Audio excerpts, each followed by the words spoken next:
Eu cumprimento a todos com a paz do Senhor. Quem está feliz com Jesus hoje? Então encontre uma pessoa bonita do seu lado e dê um sorriso para ela. O que não falta hoje aqui é gente bonita, né?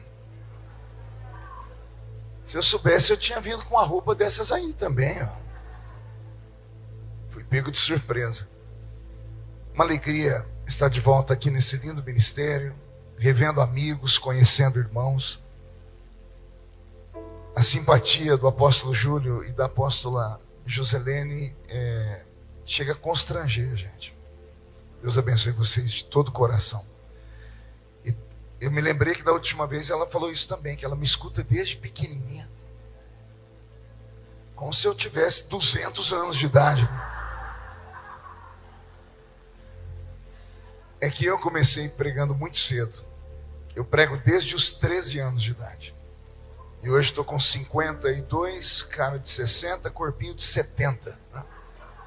Hahaha, porque não é você, bocó. Abra sua Bíblia comigo no livro de Atos dos Apóstolos, capítulo de número 3, e o versículo de número 6. Deus está aqui. Aleluia. Atos capítulo 3, versículo 6. E disse Pedro: não tenho prata nem ouro, mas o que eu tenho, isso te dou. Em nome de Jesus Cristo, o Nazareno, levanta-te e anda. E tomando pela mão direita, o levantou, e logo seus pés e artelhos firmaram. E saltando ele, pôs-se em pé e andou, e entrou com eles no templo, andando, saltando e louvando a Deus. Amém.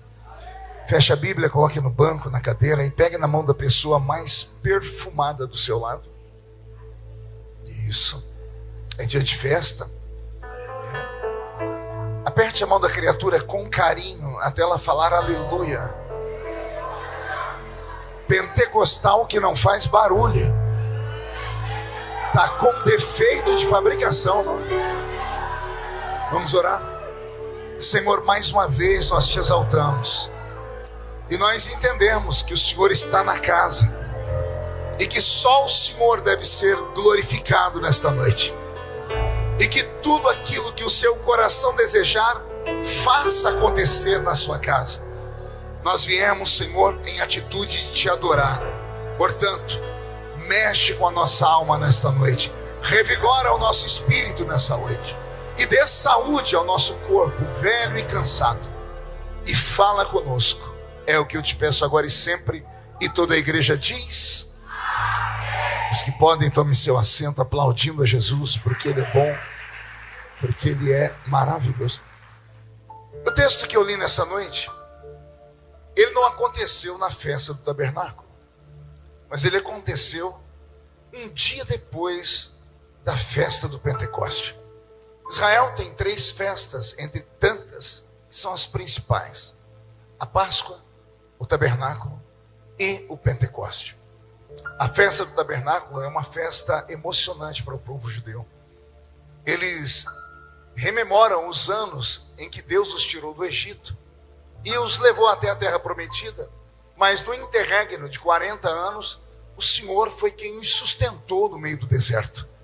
E no meio do deserto eles habitavam em tendas. E ali eles conheceram Deus de verdade. Não apenas um Deus, uma divindade que queria ser adorada, mas um Deus protetor, um Deus Pai. Um Deus que se preocupou em todos os sentidos com eles. A caminhada de Israel no meio do deserto é uma epopeia. E nós que lemos a Bíblia nos deliciamos com a história. Porque entre o Egito e Canaã, eles viveram no deserto. Viveram onde? Por quantos anos? Quem é que sobrevive 40 anos no deserto? Num deserto que não tem água potável, num deserto que não tem como plantar o trigo para se fazer o pão, num deserto que não tem como cuidar de animais e deles tirar a pele para fazer a sua roupa. É no meio do deserto que eles conhecem Deus. Aliás, o deserto só era deserto para os beduínos. Para Israel, era um passeio. Porque lá no deserto, a mão de Deus estava sobre eles. Eles conheceram literalmente o significado do nome de Deus, Jeová Jireh, o Deus da providência. Porque foi no deserto que Deus transformou o céu numa padaria.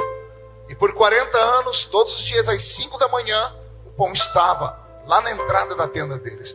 O dia que eles enjoaram do pão, Deus fechou a padaria e transformou o céu numa churrascaria.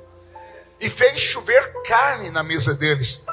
E eu que pensava que a expressão, menino, você vai comer carne até sair pelo nariz, achava que era da minha mãe ou da minha avó, fui descobrir que era uma expressão divina. Foi Deus quem disse isso ao povo hebreu. Vocês querem comer carne? Então eu darei carne a vocês, vão comer carne até sair pelos seus narizes. Eles descobriram Deus no meio do deserto. Viram um Deus que se preocupou com a roupa deles. Porque a minha Bíblia diz que a roupa deles não envelhecia. O sapato não furava. Foi a primeira e única vez na história do mundo que por 40 anos os homens tiveram paz. Porque as mulheres não tinham que ficar pedindo dinheiro para comprar roupa. Não tinham que ir para o meio do shopping com cartão de crédito. Porque a roupa não envelhecia e o sapato não furava. Por 40 anos no meio do deserto, eles não tiveram câncer de pele. E era para ter. Porque durante o dia chega a 45 graus na sombra aquele lugar. E no mesmo lugar onde dá 45 graus na sombra, lá pelas 2 horas da tarde, às 3 horas da manhã chega a menos 6 graus centígrados. É um lugar inóspito, é um lugar maluco. Ou seja, ou você vai ter câncer de pele de manhã, ou vai morrer de frio à noite. Pois Deus disse, isso só para os beduínos. Para o meu povo, eu tenho para eles uma sombra durante o dia e uma tocha acesa no calor da noite. Por isso eles fazem a festa do tabernáculo, lembrando como Deus cuidou deles enquanto eles estavam no deserto. Eu não sei se tem alguém aqui no deserto. Fique em paz, porque o deserto só é colocado na frente de um crente quando tem algo muito grande para ele encontrar ali na frente. E no deserto é que você vai conhecer Deus como Ele é. Posso ouvir um glória a Deus por isso? Mas eu quero falar do dia depois do Pentecoste. Esses versículos que eu li aqui têm mexido com o meu coração o ano todo. E olha que eu já preguei em Pentecoste, já preguei em Atos dos Apóstolos 1 milhão de vezes. Mas de vez em quando o Espírito Santo faz um texto saltar nos nossos olhos e ele dá uma revelação mais profunda. O texto que eu li vai mudar a nossa história nessa noite.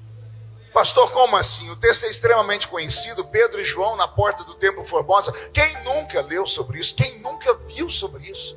Todos nós já vimos. Desde criança na igreja, eu sempre vejo alguém falar sobre o paralítico da porta formosa. Mas um dia desses lendo, Deus fez saltar o texto. E o Senhor me fez ler as palavras pausadamente. E eu percebi que durante anos eu ouvi os irmãos contarem a história de maneira equivocada. E eu acabei contando a história de maneira equivocada porque copiava os outros. Eu sempre dizia que Pedro e João disse ao paralítico, olha para nós. E eles disseram, nós não temos prata, nós não temos ouro, mas que nós temos, isso nós te damos. Em nome de Jesus Cristo Nazareno, levanta e anda. Eu sempre freguei isso e falei isso. E eu acabei ouvindo isso. Mas o texto não está no plural. Estava assim, Pedro e João. Mas somente Pedro disse, eu não tenho. Não foi Pedro e João. Foi apenas Pedro. E quando comecei a ler isso, eu falei, o que aconteceu? Por que só Pedro invocou essa autoridade? Conhecendo a história dos hebreus e um pouquinho da história dos discípulos de Jesus, você vai saber que João e Pedro eram sócios em uma embarcação. Eles cresceram juntos, trabalharam juntos e eram homens extremamente simplórios. Se você ler, por acaso, o capítulo 4 de Atos dos Apóstolos, você vai descobrir algo que poucas pessoas sabem, que Pedro e João eram analfabetos. Alguém sabia disso aqui? Pastor, mas eles escreveram vários livros da Bíblia. Eu teria que ter aqui mais 2 horas para contar sobre as escritas desse livro. Teria que ter tempo para te dizer que João, um apóstolo, ele aprendeu a ler e escrever depois de 90 anos de idade. Depois de ter sido jogado na ilha de Patmos e lá ouvindo a voz de Jesus dizendo, tudo que você vê, escreve em um livro. Olha só, o Senhor dizendo, tudo que você vê, escreve em um livro. Como é que ele ia escrever se ele era analfabeto? João saiu dele de Patmos, foi lá para a terra de Éfeso, a cidade de Éfeso, entrou numa escola, aprendeu a ler, aprendeu a escrever, e aí então deixou para nós as pérolas literárias dele. Nós temos aqui o livro que antecede Atos dos Apóstolos, que é o seu livro, o Evangelho de João, temos as suas cartas e o Apocalipse. Mas isso de um velho no alto dos seus 90 anos. Já Pedro nunca aprendeu a ler nem escrever. No capítulo 4 de Atos dos Apóstolos, depois que ouviram Pedro pregar, os eruditos que ali estavam disseram: não são, pois, esses homens iletrados? Como, pois, os ouvimos falar com tanta eloquência? Como, pois, os ouvimos falar com tanta garra, com tanta gana, com tanta maestria? Essa é a interpretação. Então, quando eu leio o capítulo 3 de Atos dos Apóstolos, eu percebo que houve uma mudança na vida de um dos dois. Não foi João e Pedro, os dois não estavam no mesmo nível de fé. Os dois estavam entrando no templo. Como eu disse, eles eram sócios. Todos os anos, eles entravam naquela igreja. Todos os anos. Eu estou lendo aqui meu pastor, que me deu um quadro de presente, e a minha memória está ruim, que eu não consigo lembrar o nome dele. Como é que é o nome do pastor Roberto? Não, eu queria ver se o Roberto lembrava. Você lembrou porque você escutou a irmã falar. Larga a mão de você. Esse Roberto. É Marcos, né? Marcos Roberto. Oh, meu Deus. Tem os dois, é a dupla em um aqui. Prazer é Deus, viu, pastor? O senhor e sua esposa. Então, voltando. Pedro e João entravam naquele templo todos os anos.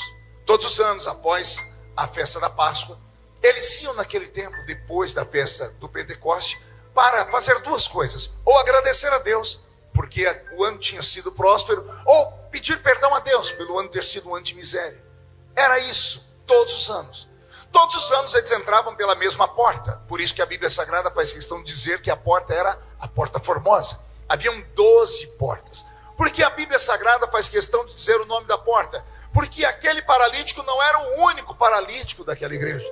Em cada porta ficava um necessitado, um desvalido, alguém com uma necessidade especial. Essas pessoas que ficavam nessas portas vinham de famílias estabelecidas, de classe média. Essas pessoas tinham amparo do governo. E o governo dava a eles uma espécie de alvará. E com o alvará, eles podiam pedir esmolas dentro de Jerusalém, quando a porta da cidade abria às 6 da manhã, e tinham que sair antes das 6 da tarde. Todos iam morar no Vale dos Rejeitados. Porque para os judeus, qualquer pessoa que tivesse algum tipo de anomalia física, estava aquela doença atrelada a um pecado na família. Vocês devem lembrar de alguém perguntando para Jesus: quem pecou, mestre? Ele ou os pais dele? Ainda bem que perguntaram, porque Jesus vai desmistificar isso dizendo: nem ele pecou, nem os seus pais pecaram. Isso aconteceu na vida dele para que o nome do Senhor fosse nele glorificado. Então, Pedro e João entravam sempre por aquela porta, sempre olhavam para aquele mesmo paralítico. Todos os anos o paralítico sentado na porta estendia a mão e dizia: me dá uma esmola. E todos os anos, ou eles davam a esmola, ou eles diziam shalom, ou eles diziam qualquer outra coisa. Mas nesse dia em especial, a minha Bíblia Sagrada diz que quando o paralítico estendeu a mão e pediu esmola, Pedro falou assim: olha para nós. Pedro falou o quê? Mas eu vou pedir para a irmã que está mexendo aqui na bandeja, para a senhora sentar um pouquinho, tá bom? É que a senhora não vê, está andando aqui, eu estou vendo os olhos de todo mundo te olhando. É a roupa, né? Essa roupa cor de uva bonita, né? E eu estou com esse trapo velho, né? Se eu soubesse, tinha vindo com a roupa bonita desse jeito, né? Voltando. Então, quando Pedro e João entraram por estavam subindo a escadaria, a Bíblia diz que o paralítico estendeu a mão e pediu uma esmola para eles. Ninguém pede esmola de cabeça baixa. Ele era paralítico, não era cego. Então ele estendeu a mão e disse: dá uma esmola para nós. Ele já está olhando para eles. Mas Pedro diz assim: olha para nós. Por que Pedro disse olha para nós? Quem escreveu Atos dos Apóstolos? Foi o médico Lucas. Como foi que Lucas soube dessa história? Pessoas testemunharam isso. E só puderam testemunhar porque ouviram o grito de Pedro, dizendo: olha para nós. Pedro não estava chamando a atenção do paralítico, porque o paralítico já estava olhando para eles. Pedro estava tão diferente que ele queria chamar a atenção das pessoas que estavam entrando dentro do templo pelas outras 11 portas. A igreja já estava cheia.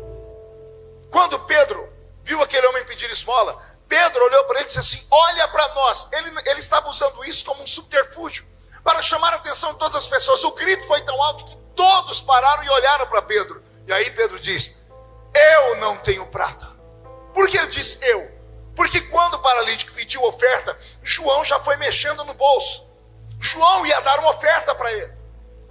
João não estava no mesmo espírito de Pedro. Pedro não estava normal nesse dia. Pedro olhou para ele e disse: eu não tenho prata.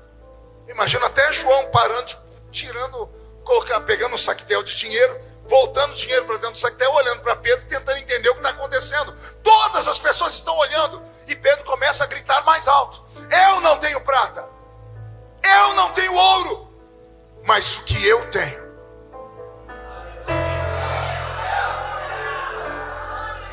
o que eu tenho, isso eu te dou. Até João está olhando para Pedro para ver o que Pedro vai dar para ele. Porque se Pedro não tem ouro, não tem prata, o que Pedro vai dar para ele? As pessoas estão olhando e procurando um saco de pão, roupa, sapato, e não tem nada disso. Então Pedro diz: em nome de Jesus Cristo o Nazareno, levanta-te e anda. E o paralítico? Não. Fiz de propósito essa pergunta, porque eu também li a vida inteira, escutei todo mundo falando que Pedro, ao dizer para ele: em nome de Jesus Cristo, levanta e anda, o paralítico levantou. O paralítico não levantou. Está escrito. Pedro usou o que ele aprendeu no curso de teologia com Jesus. Jesus diz: em meu nome farão milagres. Pode clamar pelo meu nome que tudo que vocês pedirem vai acontecer. Pedro aprendeu. Aí Pedro vai usar o curso de teologia em prática. Em nome de Jesus Cristo Nazareno, levanta e anda. E o paralítico não levantou. Não funcionou a fórmula teológica. Não sei o motivo. Talvez o nome só funcione no ouvido daquele que já ouviu falar alguma coisa, que foi tocado por ele. Eu sei que o paralítico estava sentado, ficou. Você quer imaginar comigo o que aconteceu naquele lampejo de segundos, quando todo mundo está em silêncio, todo mundo olhando para Pedro, João olhando para Pedro, o paralítico olhando para Pedro, e Pedro dizendo: levanta e anda, e o paralítico não levanta. Vocês podem imaginar o que aconteceu com o coração de Pedro e a mente dele naquela hora? O diabo indo lá no ouvido dele dizendo assim: você achou mesmo que o Nazareno ia te dar um ministério, Pedro? Depois de tudo que você fez? Alguém se lembra do Pedro dos Evangelhos? Porque o Pedro dos Evangelhos não é o Pedro de Atos dos Apóstolos. O Pedro dos Evangelhos afunda nas águas. O Pedro dos Evangelhos arranca a orelha de um soldado. Veja só, Jesus está amarrado, cuspido, ele está esbofeteado, e ele, com toda essa humilhação, ainda tem que se inclinar na terra e pegar uma orelha para colar na cabeça de um soldado e olhar para Pedro e dizer: se eu precisasse da sua ajuda, eu teria pedido. E se eu precisasse, eu teria falado com o meu pai. O meu pai mandaria legiões de anjos aqui para me socorrer. O Pedro dos Evangelhos era o discípulo mais corrigido por Jesus. Por quê? Porque era o que mais errava. E por que era o que mais errava? Porque era o que mais tentava acertar. O ímpeto dele destacava ele, mas sempre em tom negativo. Alguém lembra do culto do lava-pés? O culto mais lindo que Jesus já fez, para mim o mais lindo que da última ceia. Porque ele, Deus, se ajoelha na frente da criatura. E ele coloca 12 tronos de honra e coloca 12 seres humanos sentados. E ele vai lavar o pé deles, a parte mais suja do corpo. Ele, Deus, ajoelhado na frente da criatura. Não há nada mais lindo do que isso. Pois Pedro conseguiu acabar com a pureza do culto. Quando Jesus foi tocar no pé dele, Pedro escondeu os 2 pés. Jesus teve que parar e falar: por que você está fazendo isso? E ele dizendo: nos meus pés o Senhor não toca. Aí Jesus falou com ele bem sério: se eu não lavar os seus pés, você não tem parte comigo. Pedro, envergonhado, esticou um pé, esticou o outro. Quando Jesus foi lavar os pés dele, Pedro esticou os 2 braços. Jesus olhou e disse: eu falei que vou lavar os pés, por que você está estendendo as mãos? Já que o Senhor vai lavar, não lava só os pés, lava as mãos, o braço, me dá um banho, porque eu sou sujo por completo. Eu vou falar algumas coisas sobre Pedro, eu espero que ninguém se escandalize aqui. Pedro é aquele discípulo que Jesus um dia teve que chamar ele num canto, para que os outros não ouvissem, e acabaram ouvindo e acabaram escrevendo, aqueles fofoqueiros. Jesus disse assim: Pedro, o diabo vem pedindo a sua alma, ele quer cirandar com você. Mesmo Pedro tendo ouvido, Pedro não vigiou. Daqui a pouco vai Jesus olhar para Pedro, contar para ele que está chegando a hora dele morrer. Aí Pedro levanta e diz: tem pena de ti mesmo. Aí Jesus olha para Pedro e diz: para trás de mim. Quem? Oh meu Deus. Satanás estava onde? Quem está falando com Jesus é Satanás? É Pedro, não é? É Pedro que está falando, é o som da voz dele. Aí Jesus olha para Pedro e não chama ele de Pedro. Jesus diz: para trás de mim, Satanás. Quem estava dentro de Pedro não era Zé Pilintra, Exu Caveira, Tranca-Rua, não era a Maria Padilha, não era a Pombagira, esses demôniozinhos que frequentam os nossos cultos de vez em quando. Quem estava dentro de Pedro era o príncipe do inferno, era a estrela da alva caída, era aquele que derrubou Adão, aquele que é o nosso arqui-inimigo. Quem estava dentro de Pedro era o chefão. O diabo andou dentro de Pedro por 3 anos e meio. Pedro nunca foi liberto. Por isso que Jesus falava: um dia você vai se converter. Só que tem uma coisa que me deixa emocionado. Pergunte o quê? Com todo esse defeito, Jesus nunca falou assim: Pedro, para trás de mim você. Jesus diz: para trás de mim Satanás. Mas Pedro fica. Jesus teve paciência com Pedro. Aleluia. Eu me emociono só de imaginar. Ele lutou com Pedro. Quando Jesus disse assim: um entre vós é o diabo, todo mundo já olha para o Judas. Não era o Judas, era Pedro. Satanás dentro dele. Tente lembrar outras histórias de Pedro, você vai ver Pedro sempre sendo corrigido. Tem um dia que é muito interessante. Eu vou precisar da ajuda de alguém aqui. O senhor, pastor, pode me ajudar? Vem aqui, por favor. Por favor, pastor Miqueias. Por favor, pastor Miqueias, fique aqui do meu lado. Eis aqui o meu Pedro dessa noite. Vai pagar todos os pecados agora. Capítulo 16 de Mateus. Jesus chama os discípulos e diz: hoje eu quero dar um ensinamento para vocês. E o ensinamento que eu vou dar para vocês, eu vou usar um de vocês de modelo. Aí Jesus diz: Pedro, vem cá. Quando Pedro levanta, todo mundo começa a murmurar já. Vai, murmura aí. De novo, Pedro, de novo. Oh, meu Deus. Eu imagino até Pedro coçando a cabeça, Pedro, dizendo: o que eu fiz dessa vez? O que eu fiz dessa vez? Calma, Pedro, vem cá. Mateus 16, olha o que Jesus vai falar para ele.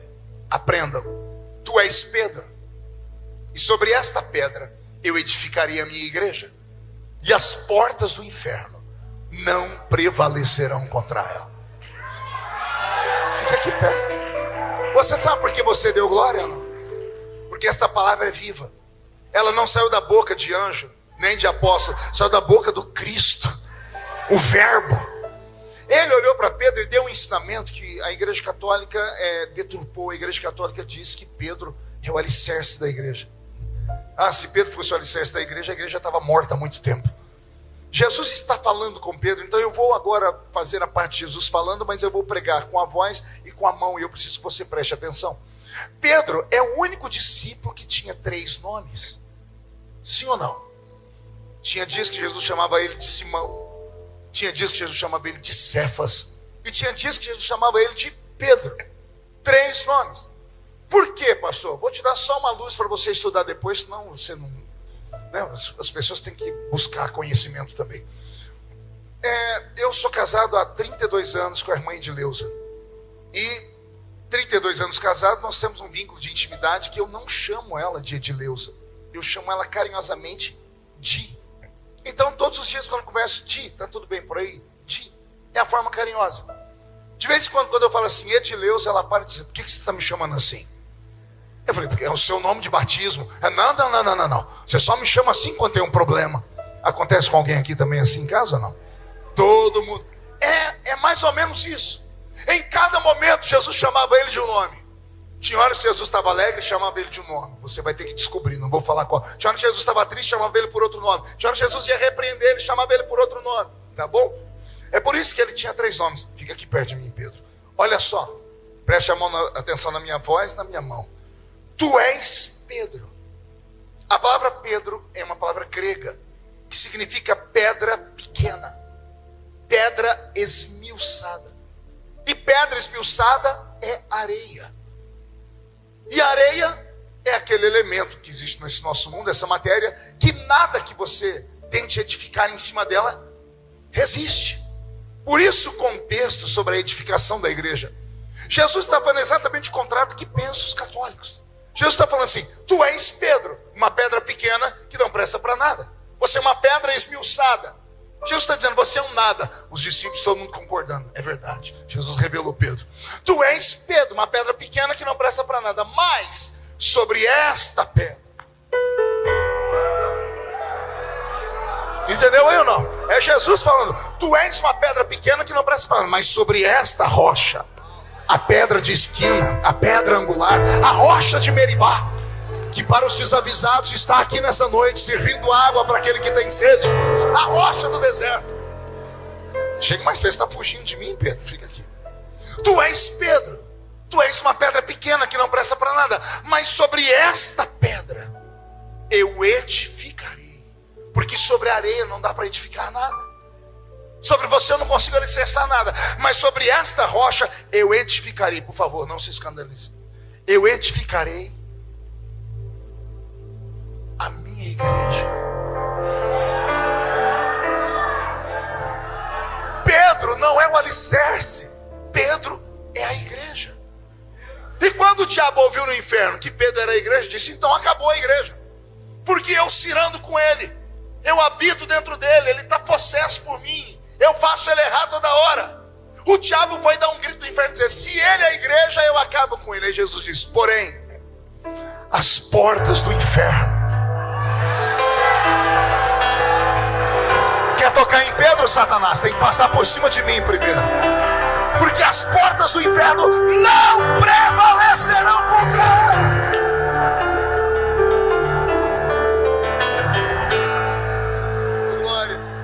É emocionante, não é? O dia que eu entendi isso, eu chorei copiosamente. Pergunte por quê. Se Jesus tivesse chamado João para falar que João era a igreja que ele ia edificar, eu não conseguiria ser como João. Porque João era educado, o temperamento dele era diferente, era mais brando, era um cavalheiro. Se Jesus tivesse chamado Mateus, o único que tinha anel de formatura da trupe dos 12, formado pela Universidade de Jerusalém, um moço que era formado em economia, por isso Roma o contratou para ser cobrador de impostos. Eu não conseguiria chegar aos pés de alguém que tenha frequentado uma faculdade, porque vem de família rica. Se Jesus chamasse André, moço polido, moço com autoridade. Se Jesus tivesse chamado Filipe, o mais politizado de todos, o único que ganhou o judeu em quem não havia dolo, Natanael, eu não conseguiria me espelhar em nenhum deles.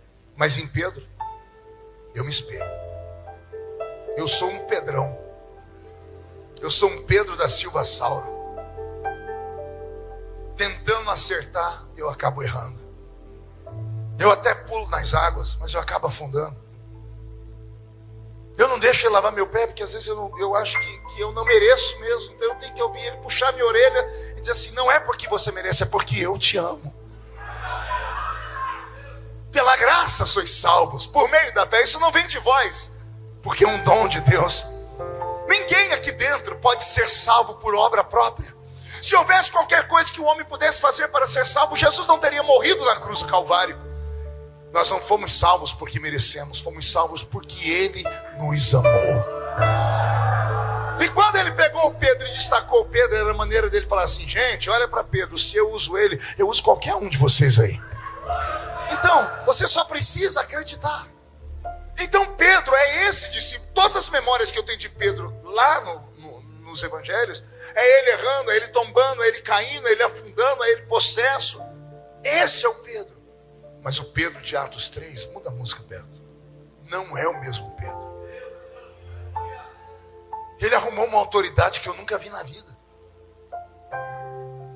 O diabo falou no ouvido dele, eu tenho certeza, você não tem ministério, porque Jesus, embora tenha te dado misericórdia e te trazido para perto dele, Pedro, ele não vai te usar. Está aí, você usou o nome dele, o paralítico não levantou, Pedro.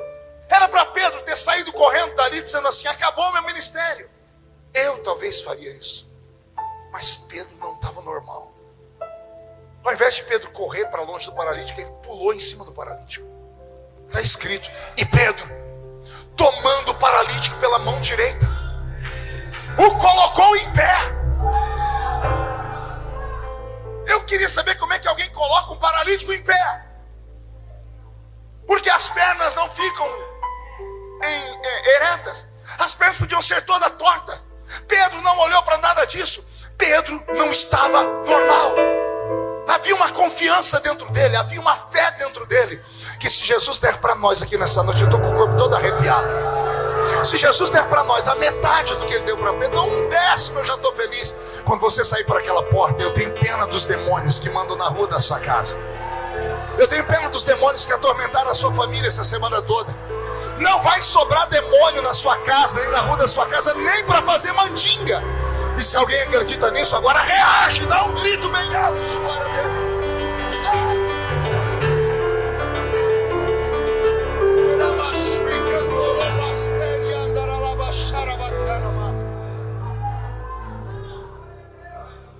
Pedro agarrou o paralítico pela mão. Pedro recebeu uma palavra de Jesus junto com todos os que estavam ali, incluindo João. Mas só Pedro acreditou nela. Pergunte qual a palavra. Atos 1:8. Alguém lembra o que está escrito lá? E recebereis poder, ou recebereis virtude, ou recebereis autoridade. No original a palavra é virtude. É o mesmo verbo que Jesus usou para a mulher do fluxo de sangue. Alguém lembra? Jesus estava andando, Jesus parou e disse, quem me tocou? Pedro perguntou, todo mundo te tocou? As multidões te oprimem. Jesus disse, não, alguém me tocou diferente. Porque essa pessoa que me tocou, ela conseguiu atingir um nível de fé tão grande que ela sugou a minha energia. Ela sugou a minha virtude. Essa pessoa agiu como uma esponja seca. Quando você passa ela num lugar que está muito molhado, ela absorve. A palavra que Jesus está usando para a mulher é isso. Alguém me tocou, alguém absorveu a minha virtude, alguém pegou a unção que estava dentro de mim com a mão. Alguém me tocou. A mesma palavra virtude da mulher é a palavra que Jesus diz aqui, vocês vão receber virtude. Aí quando você pega essa palavra na língua grega, a palavra para virtude é dunamis. Diga comigo, dunamis. A palavra dunamis, transliterada para a nossa língua portuguesa, é dínamo. Da palavra dínamo vem a palavra dinamite. Uma irmã entendeu. Jesus está dizendo, vocês receberão virtude. Vocês receberão um dínamo. Um dínamo é um gerador de poder. O que é um dínamo? Se você for em qualquer oficina, você vai lá ver um dínamo. O dínamo, ele converte energia mecânica em energia elétrica. O que é energia mecânica? Você pega uma pessoa pedalando a bicicleta. Ela vai pedalando. Aquilo é energia mecânica. Ela está produzindo aquela energia. Por isso que anda pouco. Mas quando você coloca combustível, a combustão, a bicicleta vira uma moto. Aí ela tem os arranques e sai correndo. Aquela força que a moto tem, a bicicleta não tem, porque dentro dela há uma energia elétrica, como na bicicleta há uma energia mecânica. O dínamo é um transformador de energia. O Senhor está dizendo, eu vou dar para vocês algo que quando entrar dentro de vocês, vai converter a energia humana em uma energia divina.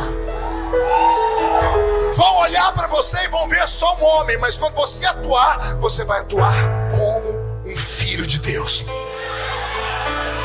João olhou a carcaça de Pedro. Quem olhou só viu a força mecânica, mas quando Pedro tocou no paralítico, o que estava dentro dele passou para o paralítico. Mais ou menos o que aconteceu com a mulher quando tocou em Jesus.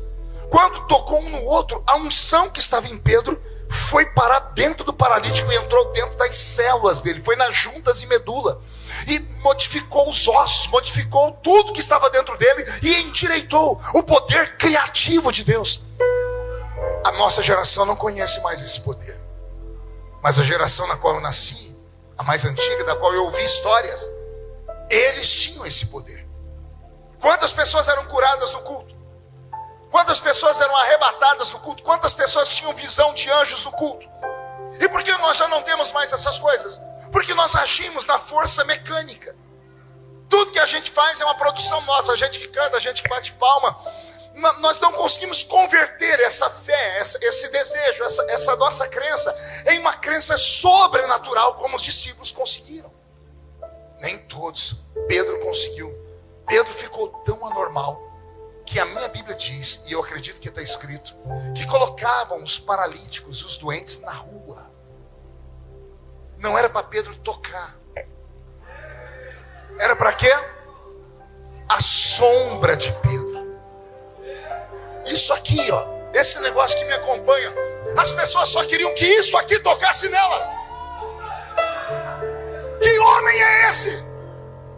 Que afunda na água e agora levanta um paralítico? Que arranca a orelha de um soldado e agora a sombra dele cura as pessoas? Quer ir mais longe? Os homens que ouviram Pedro pregar sabiam que ele era um analfabeto. Mas quando Pedro começa a pregar depois de Atos dos Apóstolos, ele recita pelo menos do Gênesis até o tempo do profeta Samuel. Depois ele atravessa o Velho Testamento inteiro recitando versículos de cor. Como um homem analfabeto recita os versículos de cor sem nunca ter lido. E não é só recitar, é usar a argumentação. Por isso disseram, são iletrados. Como, pois, os ouvimos falar com tanta audácia? Aconteceu algo com Pedro. E o meu desejo é que aconteça com você também.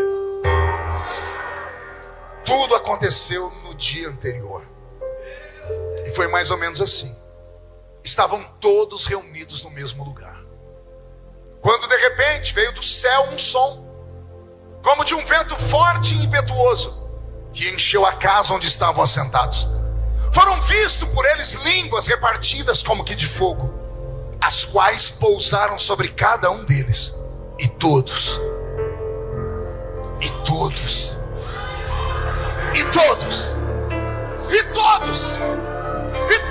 foram cheios do Espírito Santo e começaram a falar em outras línguas conforme o Espírito Santo lhes concedia que falassem. A Bíblia diz que enquanto isso acontecia, haviam varões judeus de 14 nações que estavam em Jerusalém, homens que vieram da Capadócia, da Frígia, da Panfilha, da Arábia, de Cirene, da África, estavam todos ali. E essas pessoas dessas 14 nações começam a dizer: não são, pois, galileus esses homens? Como, pois, os ouvimos falar das grandezas de Deus no nosso próprio idioma? Alguém teve uma ideia brilhante e disse: eu já sei o que é. E alguém perguntou: o que é? Eles estão bêbados. Pedro ouviu. O Pedro que negou Jesus 3 vezes. Diante de uma vendedora de púrpura, por medo de morrer. O Pedro que tinha medo de enfrentar uma vendedora, pulou no meio de uma multidão. A Bíblia diz que era uma multidão. E Pedro, saltando no meio deles, disse: não tem ninguém bêbado aqui. O que está acontecendo aqui é o que foi predito pelo profeta Joel, que disse: e eis que nos últimos dias derramarei do meu espírito sobre toda a carne. Vossos filhos e vossas filhas profetizarão, vossos velhos terão sonhos, vossos jovens terão visões. Como é que Pedro recitou esses textos do profeta Joel, escrito 835 anos antes? Se os livros estavam esparramados no Mar Morto, nas cavernas do Qumran. Você está entendendo o que eu estou falando? A carcaça era a mesma, mas havia dentro dele algo divino. Não, Senhor, me perdoe, eu falei errado. Não havia algo dentro dele, havia alguém dentro dele. Ele já não era mais um, era 2 em 1. A carcaça, o veículo era Pedro, mas dentro era o Espírito Santo. Aí o Espírito Santo começou a dar a Pedro, após o Pentecoste, os dons. Eu comecei a mapear aqui, Pedro recebeu pelo menos dos 9 dons do Espírito Santo, pelo menos uns 5. Veja só, ele falou em línguas e em variedade de línguas, porque as pessoas ouviram e conseguiram interpretar. Pedro usou o dom da fé, porque ao levantar o paralítico não é dom de cura. Curar paralítico é colocar a mão sobre eles e os curar. Pedro não colocou a mão, Pedro agarrou o paralítico e colocou ele de pé. Dom de operação de maravilhas. Ao pregar com audácia, ele está recebendo o dom da palavra da sabedoria. Diante de Ananias e Safira, meu Deus, lá vai Ananias, levando uma oferta na igreja. Se fosse na minha, eu tinha abençoado Ananias. Ele vendeu a casa, está dando a metade do valor na igreja. Qualquer pastor ficaria feliz, menos Pedro. Ananias falou, está aqui a casa, eu vendi por X, está aqui o valor. Pedro olhou e disse, por que mentistes? A quem? Como ele sabia? O Espírito Santo estava dentro dele. A palavra do conhecimento. Aqui nós temos 2 atuações, palavra do conhecimento e discernimento de espírito. Por isso Jesus entregou na mão de Pedro a chave da igreja. Ele queria uma igreja que entendesse que ela não é perfeita, mas que se ela se entregar, ela é usada com uma autoridade que ninguém nunca viu. Se ele usou Pedro, ele pode usar qualquer um de nós aqui nessa noite. Já que nós estamos nesta festa linda, e eu acho que hoje é o último dia, que o Senhor Deus visite esse ministério. Que daqui até o ano que vem, essa igreja cresça, mas de um tanto. Que haja um avivamento tão grande, mas tão grande, que quando me convidarem para vir aqui, eu vou falar, o que foi que aconteceu? E vocês vão dizer, naquele dia nós recebemos uma visitação do Espírito Santo. Eu não tenho prata, eu não tenho ouro, mas o que eu tenho nesta noite é esta palavra que veio do Espírito Santo. Recebe ela e se alegra na presença do Senhor. Por favor, tenha fome de Deus, tenha sede das coisas sobrenaturais. A nossa fé é uma fé pentecostal. A nossa fé é uma fé anormal. A nossa fé é uma fé que nem a NASA consegue estudar. E se você está no meio desta fé, não importa se você é estudado, se você tem formatura, se você é poliglota, você tem que simplesmente ignorar toda a parte humana e absorver aquilo que é divino, esta virtude. Porque isso pode acontecer. É possível? É claro que é. Vocês estão olhando para um ex-cortador de cana-de-açúcar. Como é que alguém que cortou cana-de-açúcar pode ter essa habilidade para falar? Porque eu estudei muito, tive habilidade para estudar depois, mas eu sempre fui fluente. Depois que eu conheci Jesus, fui batizado com o Espírito Santo, de drogado, o Senhor me deu conhecimento e sabedoria. Porque os meus velhos pais na fé, que só tinham 2 dentes na boca, o zagueiro e o atacante, viviam falando para mim, busca que ele dá. Quem pede, recebe. Quem bate, a porta abre. A alegria da minha vida, e quem me acompanha nas mídias sociais deve estar vendo as historinhas que eu conto todo dia. Alguém me acompanha aqui? Todos os dias eu conto um testemunho. Já temos lá quase 100 testemunhos. Eu sempre conto sobre isso. A minha bênção na igreja foi que quando eu me converti, ao invés de eu me apegar aos jovens da igreja, eu me apeguei às irmãs do círculo de oração. Talvez pela ausência da minha mãe, elas me adotaram, e eu carente, eu fui andar do lado daquelas velhas. Aquelas velhas que não sabiam ler, não sabiam escrever, mas também não sabiam andar de pé, só andavam de joelho, ajoelhada. Oravam 10 horas, 11 horas por dia. Elas me ensinaram a crer que o que está escrito aqui é real e que Deus é verdadeiro. E que num culto como esse, se ele encontrar alguém que acredita, Deus tomará esta pessoa na mão dele e dará a esta pessoa um ministério que a terra ainda não viu. Alguém se candidata? Alguém gostaria de ser? Então reage, pelo amor de Deus.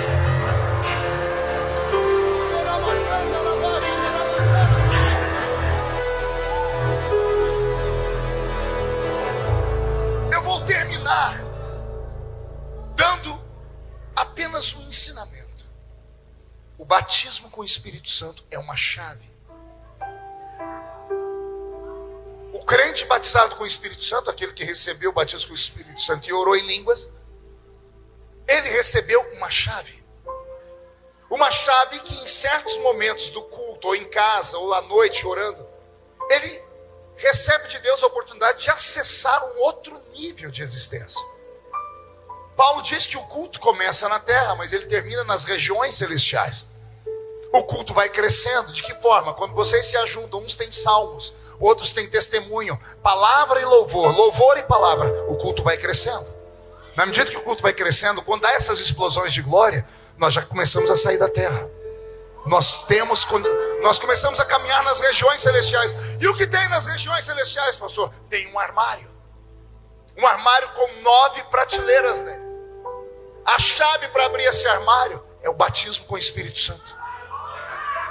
Como é que eu acesso? Orando em línguas. Você é batizado com o Espírito Santo e não falou em línguas porque, pastor, eu não senti. Você quer sentir o que para falar em línguas, ô infeliz? Um fogo no pé, vento na cara, que o arcanjo Miguel abana você. Você não tem que sentir. A nossa fé não é uma fé de sentimentos, é uma fé de convicção. Eu recebi um idioma do céu. Você recebeu um idioma do céu. Eu não tenho que falar quando eu sinto. Bom, o apóstolo Paulo foi ensinar sobre isso no capítulo 14 da primeira carta aos Coríntios. Ele disse assim: aquele que ora em espírito, aquele que ora em línguas, o seu espírito ora bem. Paulo, o erudito, vai tentar explicar e dar um nó na cabeça da gente. Quando você ora em línguas, a sua mente fica sem fruto, mas o seu espírito ora bem. Paulo está dizendo, para você que quer ter uma vida sobre-humana, você tem que se anular. Parar de buscar a racionalidade. Porque não há racionalidade num culto pentecostal. Que explicação tem para esse irmão que você sabe que não sabe nem falar o português direito, e de repente Deus toma ele começa a orar no idioma. Aí você vai perguntar para ele e vai falar, foi Jesus que me ensinou. Você pergunta que escola que ele foi, não foi na escola, não, foi num culto, foi em casa, foi assistindo uma fita cassete. Como assim? Se você teve a capacidade de acreditar que recebeu línguas, você recebeu já a chave. Acesse o mundo espiritual. Acesse o mundo espiritual. Que pena que os filhos das trevas são mais prudentes do que os filhos da luz. A pastora contou o testemunho aqui do pastor. Se o pastor viesse aqui contar para vocês como é que nasce um pai de chiqueiro, alguns iam ter ânsia de vômito. Sabe o que é um pai de chiqueiro? É um feiticeiro. Não se nasce da noite para o dia. A pessoa demonstra desejo porque ela tem uma habilidade extrasensorial. Todos que estão aqui têm. Como o senhor sabe, pastor? Você está em Cristo. Você teve a percepção de se converter. Por que os outros não se convertem? Não tem sensibilidade. Você foi atingido pela palavra porque você tem um nível de sensibilidade espiritual aguçado. Então você tem também. A sua sorte é que em vez de te levarem para um terreiro de macumba, você vem parar dentro de uma igreja. Porque senão você teria se tornado um feiticeiro também. Tem um livro do Bispo Macedo chamado Orixás, Guias e Caboclos, Deuses ou Demônios. Todo crente deveria ler aquilo, para você ver o que é que um ímpio faz para receber poder do diabo. Homem ou mulher, raspam a cabeça. Para o homem é mais fácil, mas para a mulher rapar a cabeça. Eles levam a pessoa para um lugar abandonado. A pessoa começa a receber espíritos. O primeiro espírito que eu li lá é o espírito de herê, espírito de criança. A pessoa é tomada por um espírito, fica engatinhando, fica falando como criança, dadá, gugu. Daqui a pouco vai ficando adolescente. A pessoa apanha do invisível. Cicatrizes se abrem nas costas da pessoa como se ela tivesse apanhado de chicote. Cicatrizes que são fechadas com ebó ou obá, osso de gente, osso de morto triturado, um pó que os feiticeiros usam para sarar as feridas espirituais. Daqui a pouco essa pessoa, ela entra num jejum frenético de 30 dias, sem comer e sem beber. O jejum é quebrado. Ela comendo carne em estado de putrefação, de gente morta. Ela bebe sangue de animais. E depois que ela quebra o jejum, ela vai se limpar, tomando banho em fezes e urina. O diabo degrada o ser humano, leva o ser humano ao lixo, assim, para acabar qualquer tipo de virtude que havia na pessoa, ou dignidade. Aí depois que a pessoa faz tudo isso, aí a pessoa está pronta. Você fez cabeça. Aí nasce uma feiticeira. Aí nasce um feiticeiro. Aí nasce um cartomante. Aí nasce uma pessoa que faz coisas que os nossos olhos até duvidam. Aí nasce um Dr. Fritz, que eu cheguei a assistir as cirurgias dele, que o Jornal Nacional e o Fantástico colocavam, na década de 80. Um homem possuído por um espírito com um bisturi rasgava o corpo das pessoas na frente das câmeras. As pessoas não sentiam dor, ele enfiava a mão lá dentro, arrancava um tumor e costurava de maneira invisível e sumia na frente da gente. Aqui, pertinho de vocês, teve o João de Deus. E outros mais. Como é que essas pessoas receberam? Leia a biografia delas, elas pagaram um preço. Aí nós pentecostais, que somos os originais, nós somos originais. O poder que acontece lá, aquilo é imitação, porque o sonho do diabo é ser Deus. Então, como ele tem poder, não diga que o diabo não tem poder, ele tem. O poder dele é limitado, mas ele tem poder. Então ele também reparte o poder que ele tem, os poderes extrasensoriais, com as pessoas dele. Só que o nosso Deus tem todo o poder. O que um feiticeiro faz, um crente pode fazer 1000 vezes mais. Leia Atos, capítulo 19. Você vai ver Paulo em Éfeso. Ele encontrou feiticeiros pesados, porque o centro de Éfeso era tomado por idolatria e por feitiçaria pesada. Paulo foi desafiado pelos feiticeiros. E ele venceu os feiticeiros, que a Bíblia diz assim: e traziam para o centro da praça pública fórmulas e livros de encantamento para queimar. Por que queimaram as fórmulas de encantamento? Porque Paulo mostrou que o poder que estava nele era maior do que o poder que estava nos outros.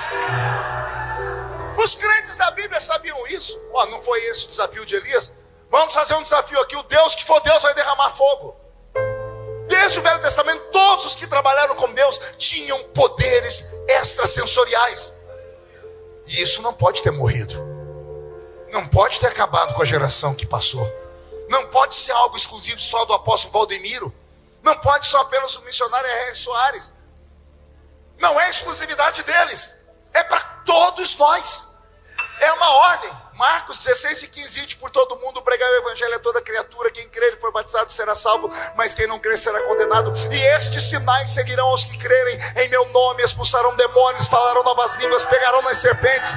Se beberdes alguma coisa mortífera, não lhes fará mal algum. Porão a mão sobre os enfermos e os curarão.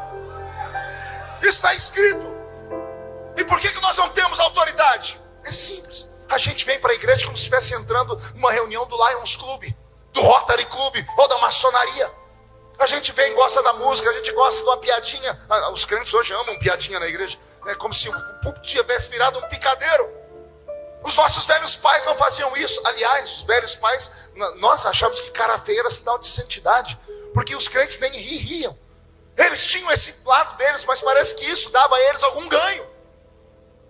Eles não eram como nós, vaidosos, não tinham a beleza que nós tínhamos, mas eles tinham poder. Hoje nós temos ouro e prata, mas cadê o levanta e anda? Pegaram aí? Deus não mudou. Não pode ter mudado. O que é que está acontecendo, pastor? O erro está em nós. A falha está em nós. Também puderam. Eu estou pregando aqui já tem 40 minutos, acredite ou não. Tem pessoas que estão me olhando desde a hora que eu preguei e não abriram a boca para dar um glória a Deus até agora. Aí se você for falar com a pessoa, ela vai falar assim: eu não sou um crente menino. Eu sou um crente importante. Eu não falo mais qualquer coisa. Eu estou na igreja desde a época de Noé. Tenho conhecimento. Que pena que você pense assim. Que pena que você que está numa igreja pentecostal e não teve a alegria de dar um pulo no banco, de dançar no espírito no meio da igreja. Eu entendo que você fica com o pé atrás quando você vê alguém meio maluquinho assim. Eu entendo que você nunca experimentou, você tem medo. E tenha medo mesmo. Porque quando Deus chamou Ezequiel para entrar dentro do rio, era um rio, não era uma piscina. Porque a piscina você enxerga o fundo, o rio não tem como enxergar o fundo. Ezequiel ficou olhando e falou: não tem como entrar aí dentro. O Senhor disse: então eu entro e vou mapeando, você vem me seguindo. O anjo mediu 1000 côvados, entrou nas águas e Ezequiel entrou junto. Entrou porque confiou. Água pelos pés, depois água pelos joelhos, depois água pelos lombos, e depois era um rio que ele só tinha uma forma de atravessar, mergulhando dentro dele. Níveis de experiência com Deus. A maioria dos que estão aqui, quero crer, todos já têm água pelos pés, mas o Senhor quer te dar água pelos joelhos. Por quê? Porque quem tem água pelos pés consegue correr e fugir para onde for, mas quando a água bate aqui no joelho, a água te prende. Você tem que fazer um malabarismo para sair correndo. Aí se você entrar mais fundo, água pelos lombos, você não tem mais como sair. É a maneira de Deus dizer: quanto mais você vem para mim, mais eu te abraço. Quanto mais você se dedica, mais eu te dou. E vai chegar uma hora que você vai ter que mergulhar. mergulhar.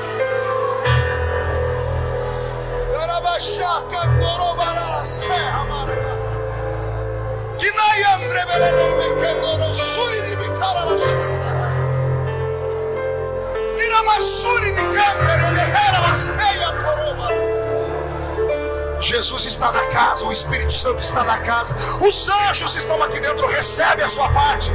Os batizados com o Espírito Santo sejam renovados. Os que nunca receberam, sejam batizados agora. Comece a adorar, comece a adorar. Ah, Senhor. Que o segredo de Pedro seja revelado a todos nós. Fique de pé comigo, por gentileza. Feche seus olhos.